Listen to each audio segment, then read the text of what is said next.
শিক্ষার্থীদের পেশাগত ও কারিগরি দক্ষতা বৃদ্ধিতে কর্মমুখী শিক্ষাই আগামী বাংলাদেশকে নতুন উচ্চতায় নিয়ে যেতে পারে বলে মনে করেন প্রধান উপদেষ্টা মুখ্য সচিব এম সিরাজউদ্দিন মিয়া। সকালে দক্ষতা উন্নয়নের লক্ষ্যে বুয়েট, রুয়েট জাতীয় বিশ্ববিদ্যালয় এবং বাংলাদেশ উন্মুক্ত বিশ্ববিদ্যালয়ের মধ্যে সমঝোতা চুক্তি অনুষ্ঠানে তিনি এই মন্তব্য করেন।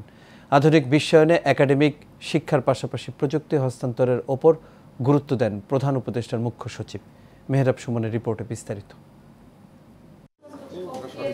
রাজধানীর আগারগাঁওয়ে জাতীয় দক্ষতা উন্নয়ন কর্তৃপক্ষ আয়োজিত দক্ষতা উন্নয়ন ও ইন্ডাস্ট্রি একাডেমিয়ার সংযোগ জোরদারের লক্ষ্যে বুয়েট, রুয়েট জাতীয় বিশ্ববিদ্যালয় এবং বাংলাদেশ উন্মুক্ত বিশ্ববিদ্যালয়ের মধ্যে সমঝোতা চুক্তি স্বাক্ষর হয়। দক্ষতা বৃদ্ধিতে বর্তমান শিক্ষা ব্যবস্থায় অব্যবস্থাপনার কথা তুলে ধরেন প্রধান উপদেষ্টার মুখ্য সচিব সিরাজউদ্দিন মিয়া।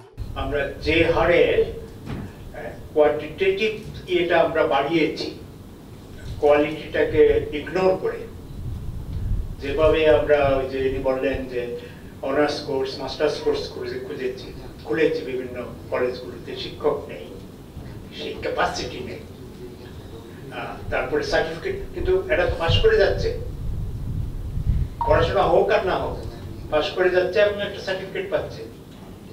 এবং এই যে সার্টিফিকেটদারির সংখ্যা আমরা বাড়াচ্ছি এবং তারপরে গিয়ে তারা কর্মক্ষেত্রে কোনো কাজে লাগতে পারছে না।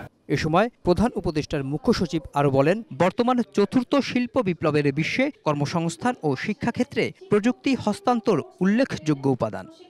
টেকনিক্যাল নলেজের লোকের সংখ্যা, ডিমান্ড যা আছে, অনেক ডিমান্ড আছে, কিন্তু সেই তুলনায় আমাদের এখান থেকে লোকাল সাপ্লাই নেই। কারণ হলো তাদের স্কিল নেই, এখানে স্কিল ডেভেলপমেন্টের কোনো ইয়ে নেই। তখন এই কথাটা খুব করে শুনছিলাম আমরা যে টেকনোলজি ট্রান্সফার, মালয়েশিয়ানরা জোর দিচ্ছিল টেকনোলজি ট্রান্সফারের উপর। আমাদের এখানে এই কথাটা তখন আলোচিত হয়েছে, কিন্তু আমরা এটা করতে পারি না। বৈষয়িক উন্নয়নে দক্ষ মানব সম্পদ তৈরিতে প্রযুক্তির পরিবর্তনের সঙ্গে তাল মিলিয়ে কর্মমুখী শিক্ষার বিকল্প নেই বলে মনে করেন আমন্ত্রিত অতিথিরা। অনুষ্ঠানে বিভিন্ন বিশ্ববিদ্যালয়ের উপাচার্য উপস্থিত ছিলেন। Mehrab Suman, Asian television, Dhaka.